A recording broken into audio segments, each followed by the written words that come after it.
بسم الله الحمد لله الصلاة والسلام على رسول الله اللهم وفقنا لما تحبه وترضاه وبعد فسلام الله عليكم ورحمته وبركاته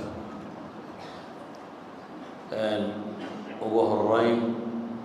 dadweynaha iyo maamulka masaajidka waa mahad celinaya bacd Allah subhanahu wa ta'ala inta kadib xilli abaareed baynu ku jirnaa ilaahay subxaanahu wa tacaala roob khayr qaba oo caama dadka hasiiyo waxaan rabaa caawa waxaad taqaaneen inaan idin sheego ilaahay subxaanahu wa tacaala kitaabkiisa wuxuu ku tilmaamayaa wadakir fa ina dikra tanfacu lmu'miniin waani ama xasuusi baa la yidhi dadka mu'miniinta ah xasuusintiiyo waanadaasi dadka mu'minkaa bay wax tartaa diintu ma aha macluumaad tiro badan oo la kororsado ee waxa weeyaan wixii laysu sheegay oo lagu dhaqmo waxa weeyaan qofka muslimka oo hal uu halmaamay dib loo xasuusiyo si ay uga mid noqoto noloshiisa caadiga ah in kelmaddan caawa rabo inaan idhaahdaa waxay ku saabsiisan tahay aafa min aafaati lisaan dhib ka mida dhibka carabka oo nabigu calayhi salaatu wasalaam si guud wuxuu tilmaamayaa almuslimu man salima almuslimuuna min lisaani wa yadi muslimkaba waxaa la yidhaahdaa qofka dadku carabkiisa iyo gacantiisa ka nabad galaan waxaa kaloo nabigu uu tilmaamaya calayhi salaatu wasalaam laba ciddii ii ballan qaada anna jannaan u ballan qaadayaa buu nabigu yihi ciddii ii ballan qaada inuu ilaaliyo carabkiisa iyo farjigiisa labadaa qofkii ilaaliya aniguna waxaan u ballan qaadayaa buu nabigu leeyahy calayhi salaatu wasalaam janno waxa uu nabigu tilmaamaya calayhi salaatu wasalaam dadku hadallada ay sheegaan marar bay hadal yidhaahdaan aanay u fiirsanin hadalkaasi aanu u fiirsanin bariyo galbeed intay isu jiraan in leeg ayuu naarta hoos ugu ridaa qofku markuu hadlayay waa iska kaftamayey wuxuu qiimo badan ma siinaynin laakiin cinda allaahi siduu shayga kale ugu weyn yahay mashriq iyo maqribi intay isu jirto in leeg buu naarta hoos u gala waa kii mucaad ibnu jabal saxaabiga la yidhahdo yidhi ilaahay rasuulkiisii oo waxaanu iskaga hadlayno miyaa naloo qabanaya mucaadow hooyada kaa goblantay buu nabigu yihi oo dadba miyay wejiga naar ugu dhacan waxay ku hadleen mooyaane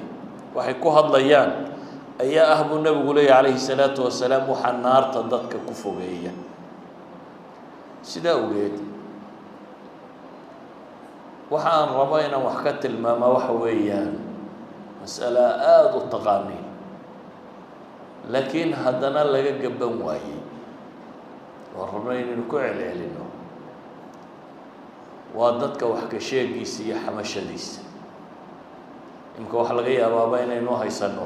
akhbaar siyaasiya inay tahay iyo see maxaa jira iyo waxaa jira in la sheegaya in waa dadka magaalada joogo dhan in la xanto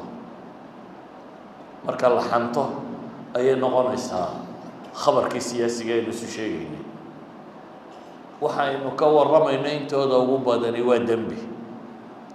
sidaa awgeed ayuu nabigu calayhi salaatu wasalaam waxa uu tilmaamayaa bulshada muslimka ah inay noqdo bulsho caafimaad qabta caafimaad qabku wuxuu ka bilaabmaa dee dadku inuu carabkaaga iyo gacantaada ka nabad galo meeshii gacantaada laga nabadgeli waayo colaad baa taalla iyo dirir meeshii carabkaaga laga nabadgeli waayana dee cadho iyo ismaag iyo colaad kalun baa taalla sida awgeed buu nabigu calayhi salaatu wasalaam saxaabada wuxuu tilmaamay war horta xanta ma taqaanin buu yidhi atadruuna ma alghiiba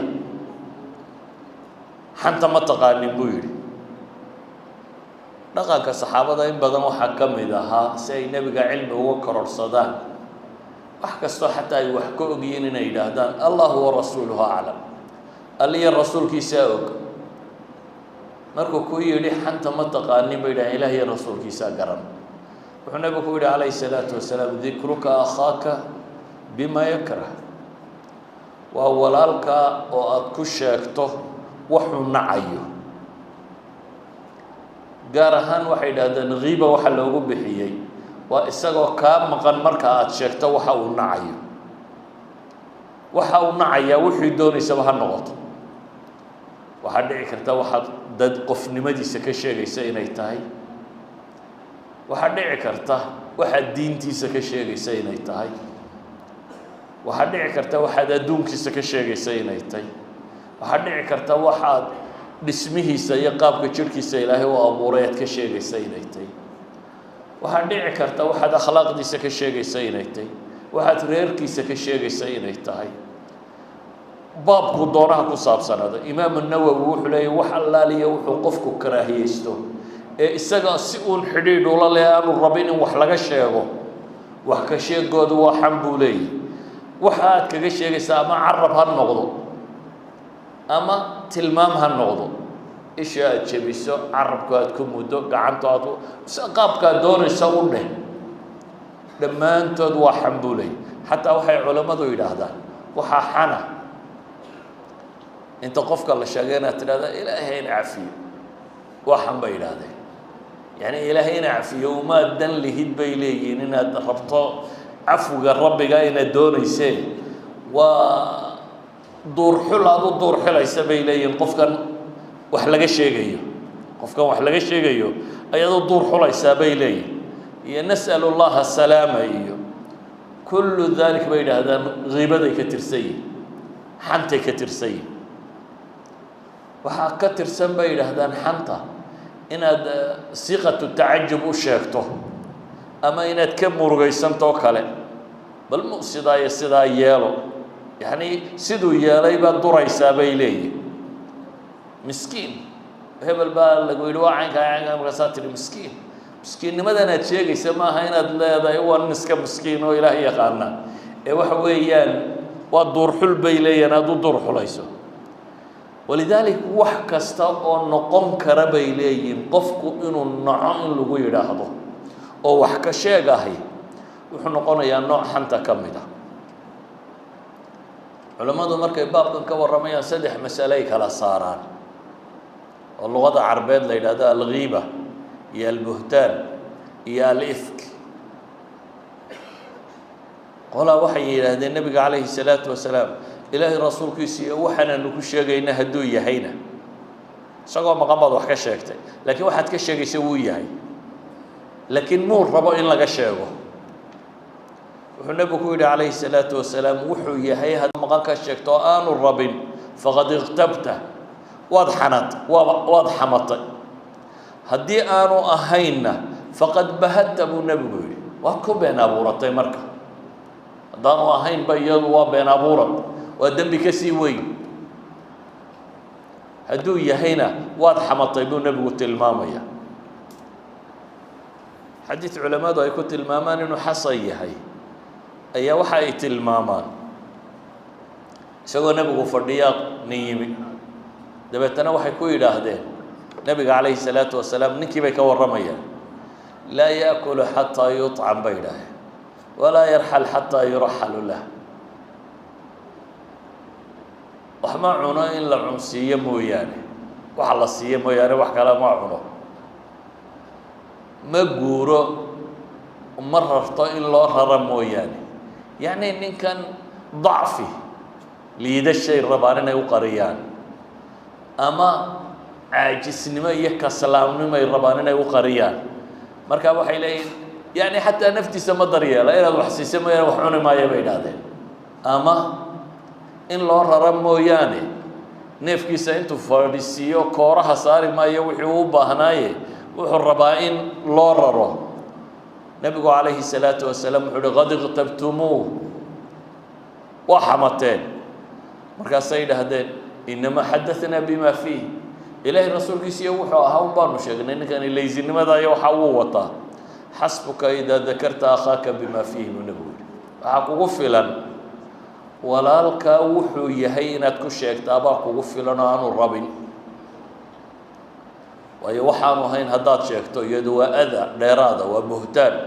والذين يؤذون المؤمنين والمؤمنات بغير ما اكتسبوا فقد احتملوا بهتانا وإثما مبينا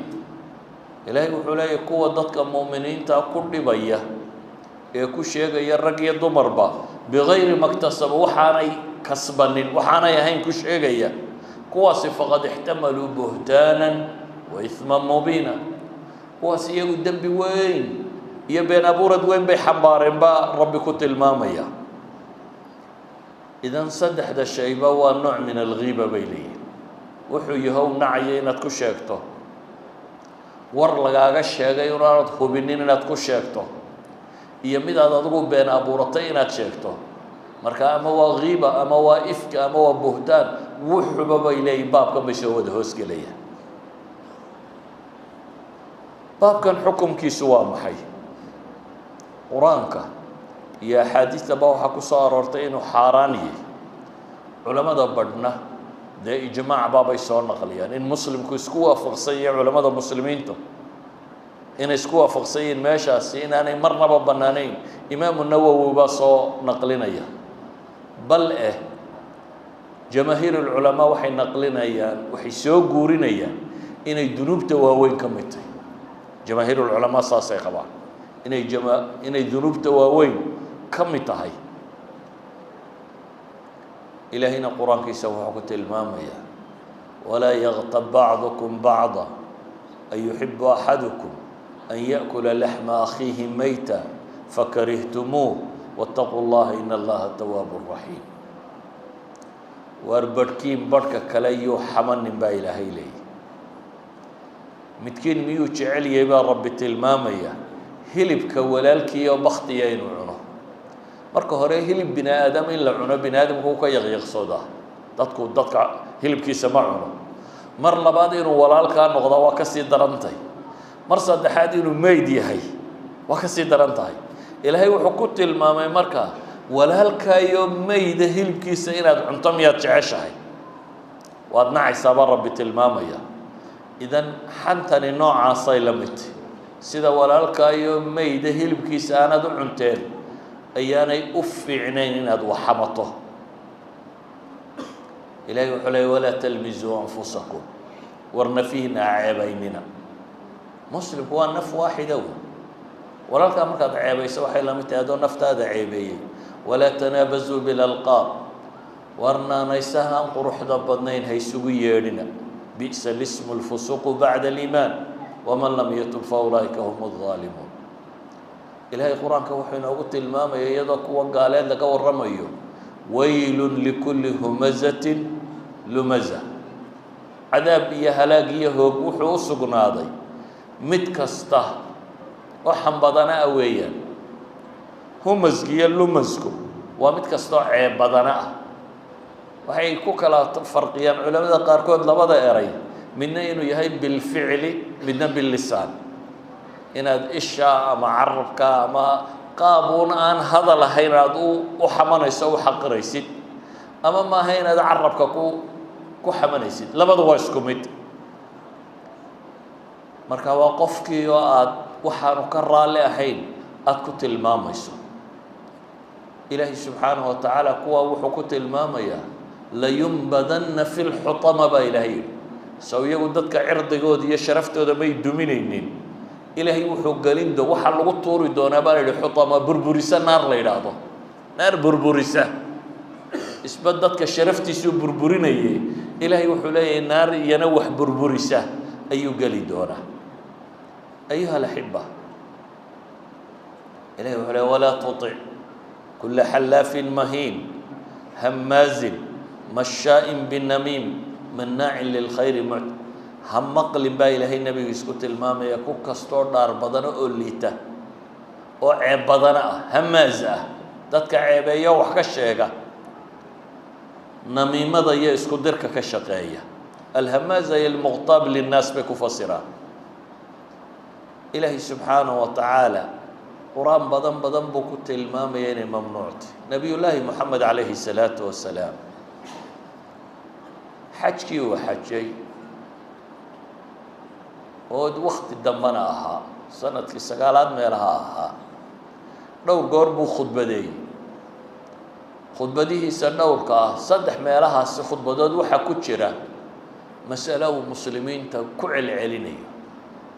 يدو بيدا دان بقول كنا مسلم ضد كبدني جوجان أيوه ويدي وربشنا كتشرتم واتوما مشنا شوفتم وحجيه سؤال عنك سنة بويديني سئو التنبيهية يسوع تشستان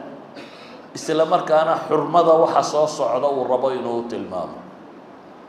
وحيوش يجان بلد كانوا بلد الله الحرام يهي بشو أشهر الحرمين يتهي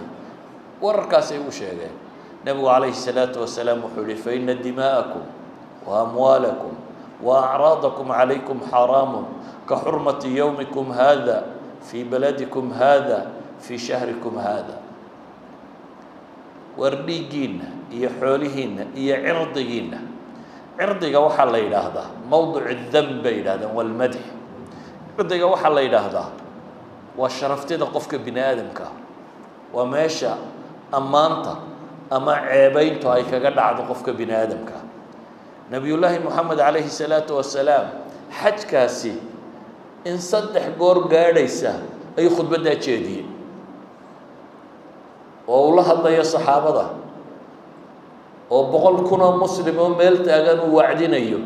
أولي وروح على غيابا سنة كنت بدي إننا ميشان سقيما لعلي لا ألقاكم بعد عامكم هذا لما نقول من سنة كده بديت ودردارن كون نبي كتجي دردارن كاسي وحويان دت كينا النبي قال سقف كمسلم كه بيجيسه مال كيسه هي شرفت ديسه وحا وحياله تعرب كاو بدن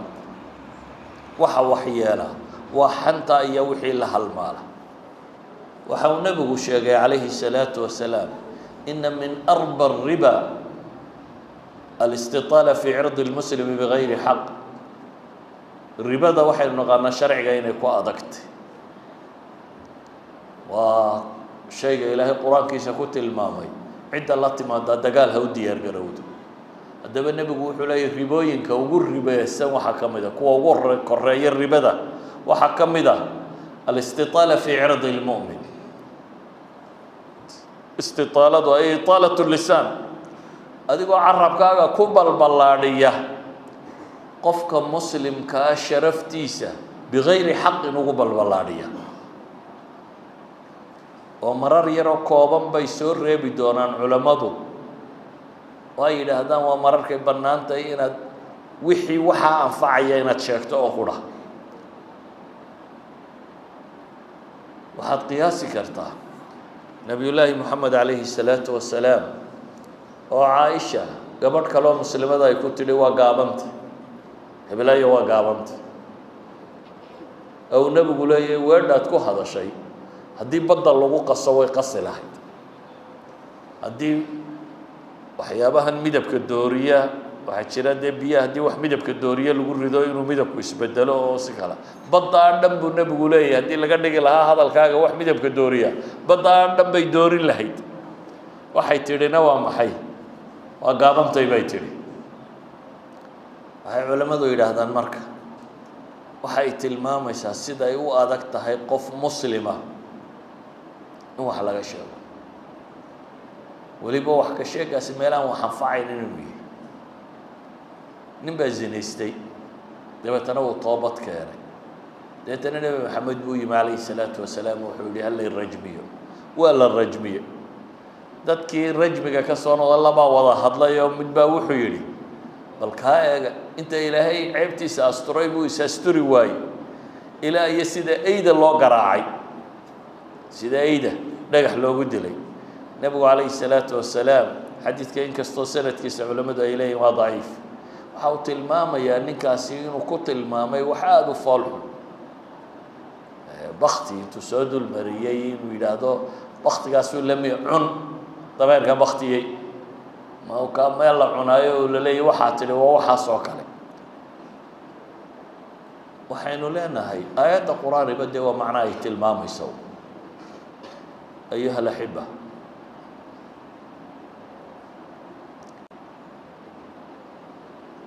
wax diinta aynu ognay inay mamnuuc wadato reebantay baynu fudaydsanay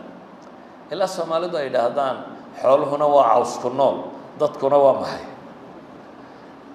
waxa laga dhigayba wax lagu nooliyay inay tahay xanta iyo waxa kale waxa nolosha ka mid oo fudud inay tahay baynu ugu maahmaahnay waana diinteeniyo aynu runtii meel weyn kaga dhacayno waa intii yarayda ajarka ahayd ee salaada iyo soonka aad shaqaysatay oo aad cid kala siinayso maxaa ku bixiya dadku inay wax hantaan culamadu waxay yidhahdaan kow ضعف الورع والإيمان dadku xalaal miiradnimadu ku yaraato iyo iimaankoo daciifa waayo waxay yidhahdeen nabigu calayhi salaatu wasalaam caaisha markii beenta laga sheegay ayuu zaynab bintu jaxash u yimi zaynab caaisha waxay leedahay haweenkuu nebigu qabay waa gabadha qura ila loolami karaysay yacni quruxda iyo qabiilka iyo waxa marka la eego waa gabadha qura ila loolami karaysay dabeetana nebigu wuxuu weydiiyey arrintan waxba ma ka maqashay waxay tidhi yaa rasuula allahi axmi samci wa basari ilaahay rasuulkiisiiyo anigu ishayda iyo dhegtaydaba waa ilaashanaya caasha waxaan khayr ahayn ka sheegi maaya bay tiri waa gabadha kale darra waa lala qabo haweenka la wada qabana inta badan loo lama si uga dhaxeeya marka waa gabadha lala qabo oo gabadhii lala qabay weliba wax ceeba laga sheego magaalada aada ugu faafay markaasaa waxay leedahay anigu ishayda iyo dhegtaydaba waan ilaashanaya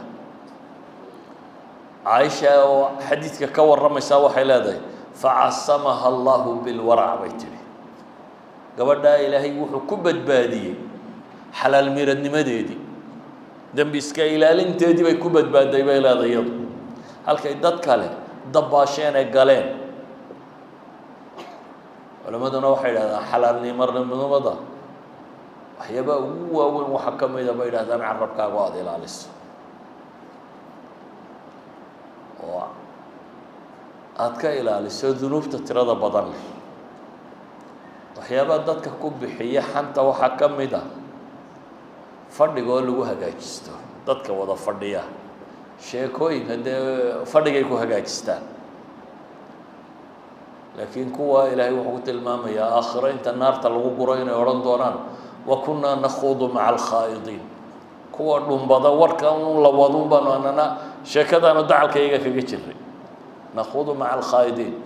kuwa dabaalanaya kuwa dhumbanaya baanu la dhumbanayni nabiguna wuxuu leeyahy waman iltamasa rida annaasi bisakhat illaah wakalahu allahu ila annaas xadiidku inta uu ka dheeriyey wuxuu nabigu tilmaamayaa qofka ilaahay raalli geliyaan dadka cadhadooda u eegin ilaahay baa kaga filaada dadka cadhadooda iyo adagooda iyo dhibtooda ilaahay baa kaga filaada cagsiga qofka sameeyana ee maxay dadka inuu raalli geliyo ilaahay kaga cadhaysiiya dadka inuu raalli geliyo ilaahay kaga cadhaysiiya dadkaa loo wakiishaa buu nabigu tilmaamaya yacni dadkana agtooda hadhow iyagana badbaadi maysid adna markaagunbay kuu miisi doonaan dadadba dadka u miisto ilaahay wuxuu ina leeyahay fawaylun yowmaidin lilmukadibiin aladiina hum fii khawdin yalcabuun maalinta qiyaame halaag ba u sugnaaday kuwii beeniyey rabbigood ee waa maxay iyagoo cayaaraya wax kastaba baatilka dhumbanayay xanta waxyaabaha badiya waxaa ka mid ah cadho aad qof u qabto ama xaasidnimo ama wax la mid ah oo marka wax laga sheega aad maad istidhaahdo wax ka sheego sharaftidiisa hoos u dhig ama loolanka innagu waxaynu haysanaa hebel hebel maanta jacbu ku dhajiyey siyaasi hebel baa hadlay oo qoladaa jacbu ku dhajiyey wuu ka cadhaysiin weeya waxaynu wadnoo dhami waana dembi uun ila khayr maad sheegaynini waxaad waday waa qof muslim oo laga cadhaysiiya buu ahaa waxay yidhahdaan waxyaabaha keena waxaa ka mid ah adduunye jacaylka iyo madax jacaylka xubu dunya walxirsu cala su'udud bay yidhahdaan adduunye jacayl iyo madaxnimo raadin oo qofka madaxnimada raadinaya wuxuu jecel yahay isaguna inay ammaantu ku ururto dadka kalena ceebahooda in banka lasoo wada dhigo si uu isagu u noqdo qofka mudan ee dadka agtooda mudan inta kalena inay ceebowdaa buu jecel yahay ayuha alaxiba waxaynu ka warramaynaa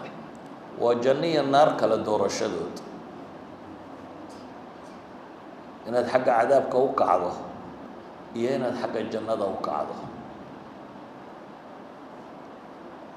ilaahay cabsidiisa iyo xishood rabbi laga xishoodo ayaa keensada qofku carabkiisa inuu ilaashado ilaahay wuxuu leeyahay am yaxsabuuna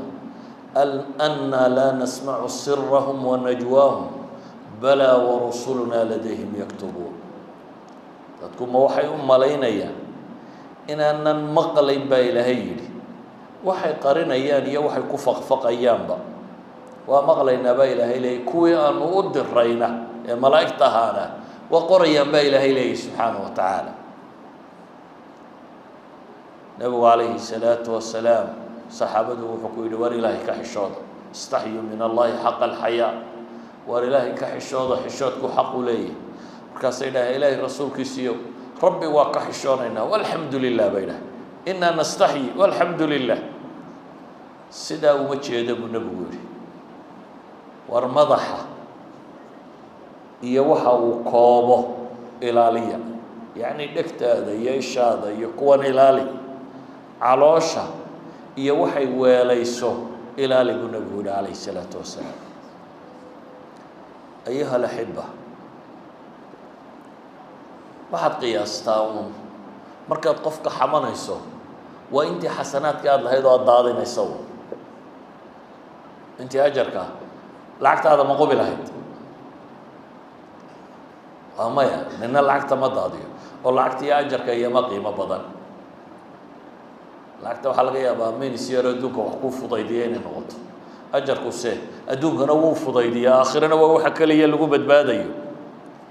sidaa awgeed buu nebigu wuxuu saxaabada ku yidhi war caydha ma taqaanin atadruuna man ilmuflis buu nebigu yihi caydha ma taqaanin qofka mufallaska qofka dee kacay ee caydhoobay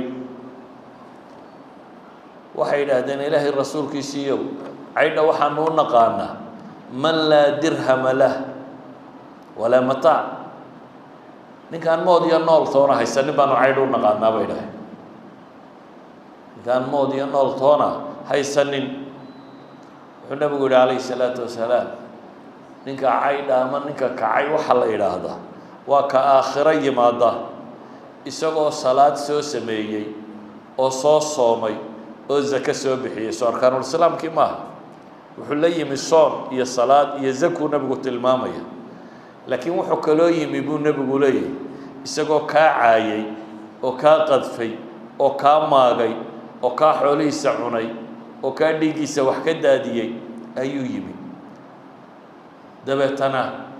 ajarkiisii baa dadka loo qaybiyaa buu nebigu leeyahay ila wax kaloo aad ku daynbaxdaa ma jiro maalku aakhiro waa intii ajar aad shaqaysatay waa salaadii waa sakadii waa soomkii waa intii xasanaadkii aad shaqaysatay dee daynna waa lagugu leeyahay daynbaxa aakhira marka waxa weeyaan waa ajarkaa la guraya hadduu dhammaado maxaa la yeelayaa markaa wuxuu nebigu tilmaamay qaar wuxoodiiba inay dhammaanayaan intii uu soo shaqaystay dad baa loo qaybiyey welina qaar kaloo wax ku leh baa taagan qaar kaloo weli wax ku leh ayaa taagan wuxuu nebigu tilmaamay kuwa kala dembigoodii inuu dhigantaa ajarkuu kaa qaadan lahaa baa laga soo qaadaya adigaa lagu saaraya isaga dembigii baa laga nuqsaamiyey adigana wax laguu kordhiyey dunuubta kuu biirtay sayi-aadkii baa lagugu sii biiriyey nebigu calayhi salaatu wasalaam wuxuu leeyahay kaas ninkaabaa ah caydh haddaad rabto iyo nin khasaaray kaas baa ah ayuha alaxiba waxaynu u baahannahay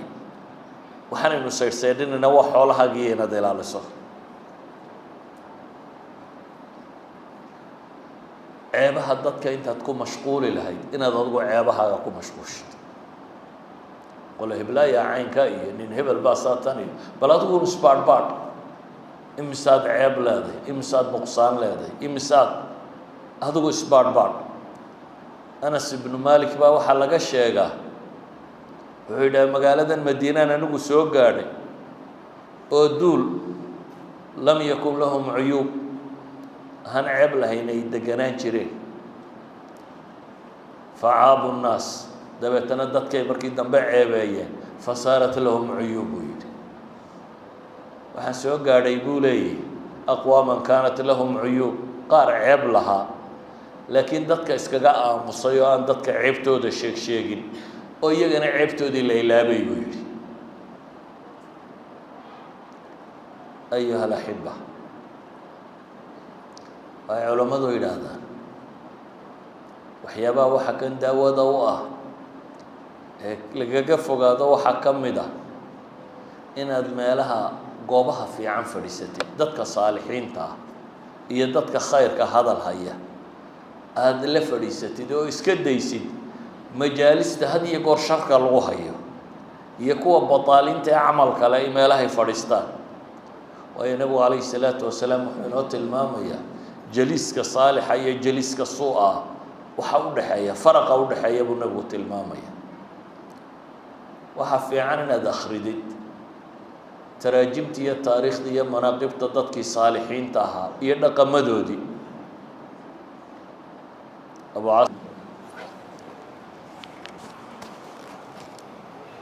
nabiil baa laga sheegaa inuu leeyahy maqtabtu musliman mundu calimtu ana allaha xarama algayb qof maan xaman buu yihi sidii aan u ogaaday xantu inay ceebtay inay xaaraantay si aan u ogaaday cid maan xamanin fudayl ibnu ciyaad baa wuxuu leeyahay taabicigaa weyn baa wuxuu yidhi waxaanu soo gaadhnay dad hadalkooda jimce ilaa jimce la tirin karo oo la xifdiyo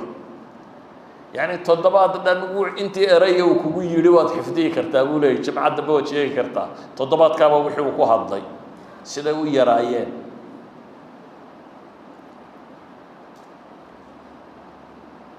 xarmala nin la odhan jiray wuxuu yidhi waxaan maqlay ibnu wahab sheekhii la odhan jiray ayaa wuxuu yidhi waxaan sidhi buu yihi war xanta saad isaga daysaa waxaan ballan qaaday buu yidhi haddaan qof xanta inaan maalin soomo soontii baa baktiga iga dhigtay buu yihi xantii waa xantaa haddana soon waa xantaa haddana soon maalintii dambaan idhi buu yidhi war maya soonta waxaad uga lexe jeclo badantaa jirtee markaan waxantaba dirham baan bixinaya adigoo yidhaahda markaan waxantaba $10 baan sadaqa u bixinaya dee markaan arkay jeebkaygii oo maranaya buu yidhi xantii waa iska daayay markay noqotay bixi oo bixi oo bixi waxaan arkay buu yidhi jeebkaygii oo dalooshamay dabeetana waxay noqotay buu yidhi wadda aan iskaga daaya xanta inaan xan iska daayo waxa keentay buu yidhi markaan idhi buu yidhi wax bixi ayuha alaxiba nabigu calayhi salaatu wasalaam wuxuu inoo tilmaamayaa haddaad dadka ceebahooda ka shaqaysa adna ilaahay inuu ku fadeexadayba u fiirsa uun qof kastoo ceeb badana ah oo dadka wax ka sheega aakhirka wuxuun baad arkay isagoo ay isaga dacallada haystaan oo qaar badan ay wax ka sheegayaan saa daraaddeed buu nebigu wuxuu leeyahay yaa macshara man aslama bilisaanihi walam yufdi liimaanu ilaa qalbihi waar dadkiina kan carabka uun ka islaamay ee aan iimaanku qalbiga ka gelinow laa tu'du lmuslimiina walaa tucayiruuhum walaa tattabicu cawraatahum war dadka muslimiinta ha dhibina oo ha ceebaynina oo ceebahooda ha raacraacina fainahu man yatabic cawrata akhiihi lmuslim qofka dabagala un qofka walaalkii ee muslimka ah ceebtiisa yatabic illaahu cawratah ilaahay baa isna wuxuu dabagalaa cawradiisa iyo ceebtiisa qofkii ilaahay ceebtiisa dabagalana yafdaxu walow fii jawfi raxli gurigaaga bartankiisa joognaya ilaahay waa ku ceebayn haddii rabbi subxaanahu wa tacaala u fiirsa un dadka wax ka sheega inta badan aakhirka iyana way fadeexadoobaan iyana qaar kale unbaa ilaahay ku itixaamaa oo fadeexad unbaa ku soo baxda walidaalika waxaa habboon ceebta inaad xantaysa iska daysa haddii kale adduunkaa ciqaabi kuugu iman oo xabaashay kuugu iman cadaabulqabriga waxaa ka mid ah nebigu calayhi salaatu wasalaam qaar buu soo maray markaasuu yidhi labadan waa la cadaabaya wax weynna lagu cadaabo wax weyn maaha dembi weyn may gelin yacni waxaanay iska dayn karin weynidiisa na maaha wax lagu cadaabayaa bay ku fasiraan culammadu midikaadadaanu iska maydhi jirin ka kalena waxbuu xaman jiray xadiis nabi ma sheegtana waa jirtaa laakiin riwaayadani waxay sheegaysaa ghiiba xan baa isna lagu cadaabaya idan adduunka xantu adduunka waad ku fadeexadoobi adna xabaasha markaad tagtana waa lagugu cadaabi dee aakhiro markaad tagtana waa ka warannay iyana naar baad ku geli oo nebigu calayhi salaatu wasalaam micraajka markii la kaxeeyey wixii uu soo arkay waxaa ka mid a qaar baan arkay buu yihi ciddiyo dhaadheer leh oo saa isu xaganaya oo wejiga iyo laabtooda diiraya markaasaan idhi buu yihi jibriilow kuwani maxay ahaayeen markaasuu wuxuu yihi waa kuwii hilibka dadka cuni jiray yacni waa kuwii dadka xaman jiray iyagana sida baa cadaabkoodu noqonaya wayaqacuuna fii acraadihim buu ku tilmaamay waa kuwii hilibka dadka cuni jiray ee cirdigooda ku dhici jiray ayuha alaxiba waxaa habboon qofka muslimka ahi wixii horena inuu ka toobad keeno waxa dambena inuu iska ilaaliyo xantu inay xaaraantahay waa wada taqaaneen laakiin maxaan idinku celinaya caawa uga hadlaya waxaan uga hadlaya inaynu dhaqankeena bedelno ma aha inaan macluumo cusub cilmi cusub idiin sheegi maayo waa wax taqaaneen xantu inay xaaraanta qof kastoo muslima waa yaqaanay soo maaha waa wax la yaqaanay laakiin waxaynu isxasuusinaynaa war sibaynu u fudaydsanayeen ciqaab kulul baa kaa ratibmaysa adduun leh oo xabaal leh oo aakhiro leh intaba leh ilaahayna wuxuu ina leeyahy watuubuu ila allahi jamiican ayuha almu'minuuna lacallakum tuflixuun war mu'minow dhammaantiin ilaahay u toobadkeen toobadda waa kuwa culammadu inoo sheegi jiray xadiidkii nebiga ee ugu horreeya annadmu tawba inaad ka murugooto wixii hore kaa dhacay xumahaagii ka murugooto inay toobadtay inay ka mid tahay toobadda inaad ka fuqdo oo wixii baan iska wadaya haddana waan toobad keenaya inaanay qurux badnayn tawba nasuuxa waxaa ah wixii markaad ka fuqdo oo culammadu waxay kaloo tilmaami jireen inay ka mid tahay akhiiran markaad waxaasoo dhan hadday ku saabsiisantahay bini aadamna inaad istixlaal weydiisato xoolo dad iyo dhac iyo cirdigooda inay hadday waxaa tahayna inaad weydiisato inaad ka xalaalowdo wari cafi inaad tidhaahdo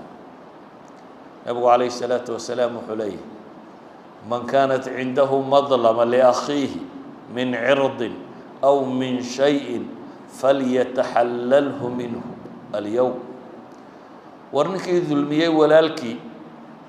ee ama sharaftiisa dulmiyey ama lafihiisa wax kale ka dulmiyeyow war imika weydiiso inuu xalaal ka noqotid inuu ku cafiyo hadda weydiiso inta aanay imanin maalin aan dirham iyo diinaartoona jirin buu nebigu leeyahy maalin aan xoolo wax tarin iyo wax kale inta aanay imanin hadda weydiiso waa maalinta camalka uu noqonayo waxa lagu dayn baxaa inta aanay taasi imanin hadda weydiiso buu nebigu leeyahy calayhi الsalaatu wasalaam culamadu waxay yidhaahdaan si guud haddaad u weydiisan karto way fiicantahy waxaanu haddaad u sheegto inuu ka sii cadhoodo oo dhib kale sii keenaya hadday tahayna way fiicantahy inaad u sheegto haddayse mushkilad kale sii abuurayso oo waxaan haddaad sheegtaba bele kale ka sii ratibmayso waxa ka roon bay yidhaahdaan inaad waxba u sheeginaya inaad ilaahay isagana dembi dhaaf u weydiiso inaad ilaahay subxaanaه wataعala isagana dembi dhaaf u weydiiso ilaahayna subxaanaه wataعala aada uga toobad keentid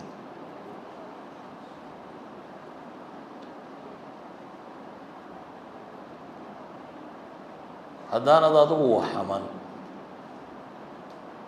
xantana ha dhegaysan dadku inna way dhegaysataa inna warkay akhridaa adigu majliska ha camirin oo ha odhanin xantaan anigu waa iska aamusanaa une iyagaa warka waday iyana ku anfici mayso ilaahay qur-aanka wuxuu ku leeyahay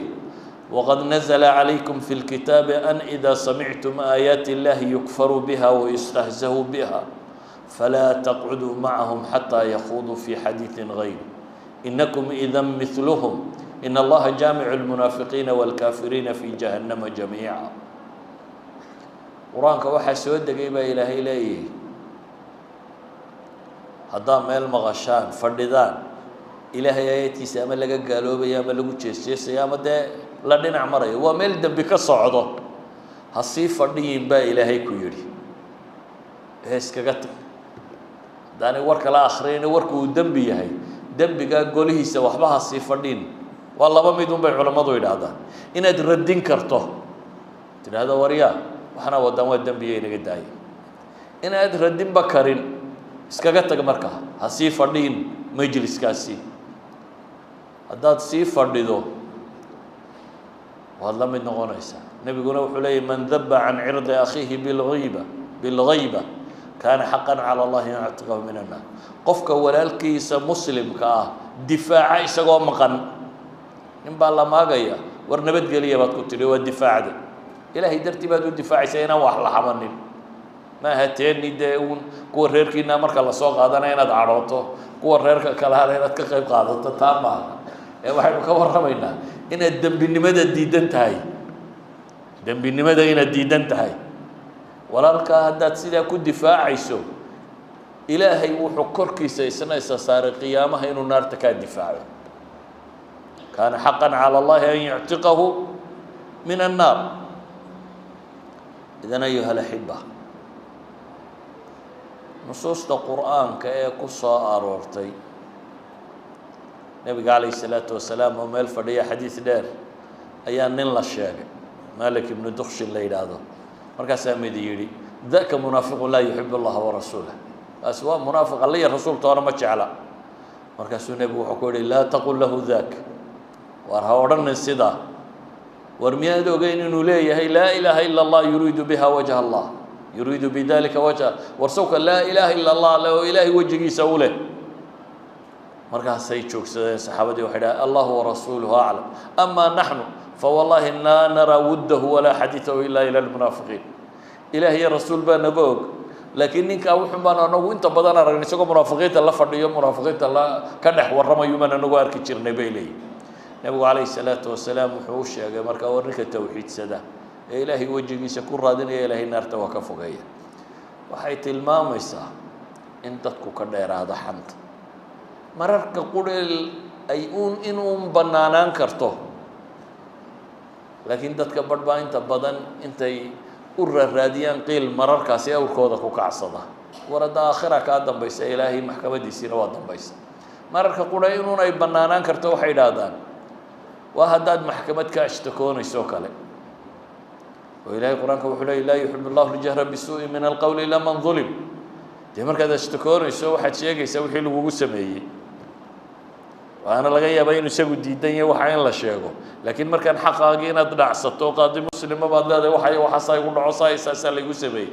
markaa waa bannaantay bay culammadu yidhaahdaan oo waa kuwa xadiidku sheegayo layu lwaajidi yuxillu cirdahu wa cuquubatah ninka dadka xoolaha intuu ka daynsaday isagoo xoolele meermeeriya in la sheego oo cirdigiisa wax laga sheego la yidhaha xoolo waana meermeerinaya waxa iyagibuna siin la-aya ama qaadigu cuquubo saara waa bannaantay buu nebigu ku tilmaamaya mararka qura ay dhici karto inaad sheegtaa waxaa ka mida bay idhaahdeen alistiftaa fatwaad rabtaa si kalena kuma sheegi karti laguguma fatwoon karo inaad leedahay dee aabbahay baa i dulmiya ama walaalkay baa i dulmiya ama waxan baa igu dhacay maxaan sameeya waa fatwa doonaysaa diiniga laakiin waxay yidhaahdaan mararkaasoo dhanna inta qardiga inta danta fulinaysuun baad sheegaysaa dee iska wadi maysid yacni inta fatwadaadu ay kuugu asaxaysa in si saxa lagugu sheego ama wixii ay isku hayseen lagaaga garnaqayo ba jee laakiin wuxuu sameeyo dhan meelaha kale ka sameeyay dad soo tiriso de ma aha baabkii laga reeday marka waxa laga hadlayaa waa dantaada tan marka wixii aad ku gaari lahayd inay tay oo nabiga kaleey salaatu wasalaam hinda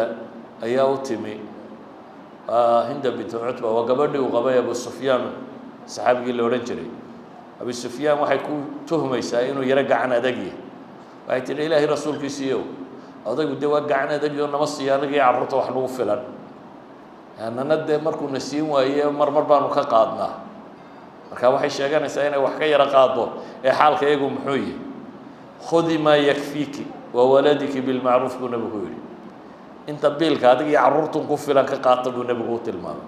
marka ma oranin ninka maxad dabacalnimo ugu sheegaysiyo waxaasi de intan ay sheegtay waxay ku rabtay fatwo in loo sheego oo may rabin ceeb kale de waxay rabtay waxan yar ay ka qaadaysa inay u banaan tahay iyo inaanay u banaanayn waxay dhaadaan mararka qura ay banaantay waxa ka mid ah tagyiirul munkarka munkaraad meel ka socdaad aragta waad adigu mar radin kartid de haddaad booliska u tagto tiraa war meesha waxa lagu hayaa rabshade wax ka qabta waa iska banaantay bay leeyihiin ilaan waa ciddii wax ka qaban karaysay laakiin intaa in ka badan munkarka uu si loo radiyo hadday tahay ka badan ha sheegi waxaa la mid ah bay dhahaan nasiixa guud oo dadka muslimiinta waxaad kula naseexaynayso laakiin waa markay naseexa tahay ee maaha markay ceebayntahay مثلا gabadh baa nabiga u timi calayhi salaatu wasalaam dabeetana saddex nin oo xodxotay bay u sheegtay waxay tidhi hebel iyo hebel iyo hebel baa guuriga rabee kan guursadaa bay nabiga weydiisay nabigu calayhi salaatu wasalaam markaa wuxuu rabaa kay guursan lahayd inuu sheego hebel buu nabigu ku yidhi waxba ma haysto waa معاوية نيجي بقول كبر كده ما نقضي النبي يقول لي هبل فرجل طريب لا مال له عيد كلك سي وسعلوك حبا ما هيستو أبو جهمنا وشو دكتك وستة أبو النبي يقول لي يعني دمر كو قراعة أسامة قرص أبو النبي يقول مركاكو يقول وحنا النبي يقول المام الله نمان كي قبرنا الله هذا ناكاسنا وحبا ما هيستو كاننا dumarku u garaaca ee ka kala guurso marka erayada wuxuu nabigu u sheegay bay leeyihiin nasiihatan li hadhihi almar'a gabadhatan oo u naseexaynayay inay mid khayr qaba guursato ama mid nolosheedu isugu baxayso inay guursato culimadu waxay kaloo sheegaan ninka isaguba la banbaxa ceebta كان وحيد هذا نسوي حن ماله ويعني حمه بنك اللي تشوجا تينتو صخرة ما بقول كارد عندنا وضد سمرة يا وصخران اللي هذا ده سجابا سجى يسموشيء ما هني ما يمالن كي يرحم ما تو غورجس كي قرصة شرود ده بدو صويرة بحيمة لكن هو حبق لها كاسك شيفا وميدان عيب تقارنين إسبا مجاهرة وحيد هذا المجاهر بنفسه المستعلم ببدعته أو بمعصيته كاسب إلى هذا علماء حن ماله وكيو النبي يقول هاي وكلام إلى بئس أخو العشيرة وابن العشيرة بتبقى النبي يقول صو قراعي تبتنا ورا لا يغفر واي مركي دمال لا يقول نينا النبي يقول دورين بالنقطة النبي يقول وانو كفري وانو سود ويا لكن عايشة مركو كفري يبو حكوي النبي يقول بئس أخو العشيرة يعني وأري لا تلمام ينون نحيه بل النبي وحو تلمام إن شر الناس من تركه الناس أو ودعه اتقاء فحش ذاتك وحو الشر بدن كيدتك أوي دارتان أفحمدي سيرنبتي سينك وعدان ذاتك بعد ما يشرادوك هالصورة بحاد سلادي ورمكوك عايد دون هاي اسكناف حاجة كمر أما ومكم بوحو شيء دون كان النبي وحو ذاتك وحو الشر بدن كوي ذاتك يسقى إلى ليان xumahooda daraadeed kuwaasoo kale bay culamada qaar yidhaahdaan xantiisu armay bannaanaan kartaa waxaynu leenahay wardan oo ku badda mooyaane iska ilaali waxba qiil ha kusii banbanaysanin xataa haddaad ka tagta kaa laftiisa dee dembi kaa raaci maayo dembi kaa raaci maayo adiguna si aanad dadka kale muslimkaa god ugu ridin mawaadicu tuhumaa iska ilaali adiguna meelaha la isku tuhumaysto ha tegin oo nabigu calayhi salaatu wasalaam habeen baa isagoo muctakifa masaajidka iska ictikaafsan ayaa haweenkiisii mid ka midi soo booqatay dabeetana cabaar buu u sheekeeyey kadib buu sii kaxeeyey gurigeedii intuu geynayay buu sii kaxeeyey isagoo gabadha la socda ayaa laba saxaabe arkeen dabeetana way degdegeen wuxuu yidhi waar iska jooga waa cid kale maaha waa Safiya buu nabigu yidhi yacni inay iyays odhanin nebigii gabadhan uu la joogay iyo maa isaanay qalbigoodaba ugu dhicin ayuu nebigu wuxuu leeyahay war waa heblaaye iska jooga buu nebigu tabi calaa raslikum inaha Safiya bintu Xuyay saxaabadii waxay dhahdeen subxaana allah ya rasuul ilaahay baa xumo ka hufana maadaama ku tuhmaynaa bay dee leeyihin dabeetana nebigu wuxuu uhi war shaydaanku bini aadamka dhiigu dhex cararaaye iska aayar iska socda buu nebigu u tilmaamay idan waxay culammadu yidhaahdaan adiga laftaaduna inaanad mawaadicu tuhmaha tegin ayaa muhiima ee waqtigii salaadku uu dhow yahay waxaan kusoo koobaya waxa weeyaan ma filayo waxaydan aqoon inaan sheegay intan aan sheegayba waa in culammadu idinku celcelin jirtay hore u taqaaneen waxaanse u doortay inaan caawa sheego haddana mar kale idinku celiyo in dhaqankeenu wax iska bedelaan diintu markay noloshaada wax ka bedelaysay diin tahay oo qiimo leedahay marka kale aday xujo kugu tahay cadaabkaad isu sii biirinaysaa marka kale waxay qiimo samaynaysaa markay noloshaada wax ka bedelayso waxay leenahay markaa nolosheenna waxa ka bedesho carabkeenna wixii ka soo baxaya nebigu wuxuu yihi war ninkii ilaahay iyo rasuulkiisa rumaysanow ninkii ilaahay iyo maalinta qiyaamo rumaysanow buu nebigu leeyahy man kaana yuuminu billahi walyawmi alaakhir falyaqul khayran أو ليصمت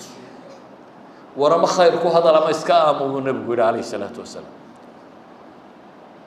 وحيات سلادة خير ما تكهليس هذا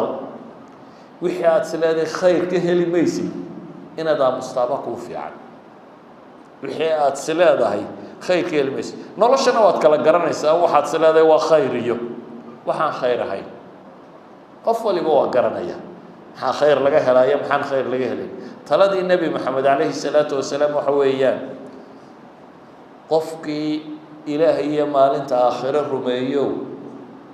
wixii aan khayr kuugu jirin iskaga aamo ama khayr ku hadal ama aamo carabkaagu oo nicmo ah oo cadkaa yare halkaa ku jira ah oo ilaahay subxaanahu wa tacaala uu kugu galladay oo aada makhluuqa kale oo dhan ee dunidan noolaha inala jooga aad kaga gedisanti carabkaasi hadduu ku go-o ama ku xanuuno ama dee waxaa kaa xidhmaysa hadalkii oo dhan bini aadamna waaba hadal qiimahaaguba hadalkaasa ugu badan ilaahay ha ku caasinin ee ilaahay ugu mahadnaq ku wardi qur-aan ku akhriso dadka waxsan ugu sheeg wixii sharana ka hayso kelmaddan caawo dhan wadnaa waa intaa sala allahuma calaa nabiyina muxamedin wacala alihi wasaxbihi wasalam allahuma اغfir dunuubana warxam mowtaana اللهم اغفر ذنوبنا وارحم موتانا ربنا آتنا في الدنيا حسنة وفي الآخرة حسنة وقنا عذاب النار ربنا لا تزغ قلوبنا بعد إذ هديتنا وهب لنا من لدنك رحمة إنك أنت الوهاب اللهم اسقنا اللهم اسقنا اللهم اسقنا اللهم أغثنا اللهم أغثنا اللهم أغثنا صلى الله على النبي محمد وعلى آله وصحبه وسلم والحمد لله رب العالمين.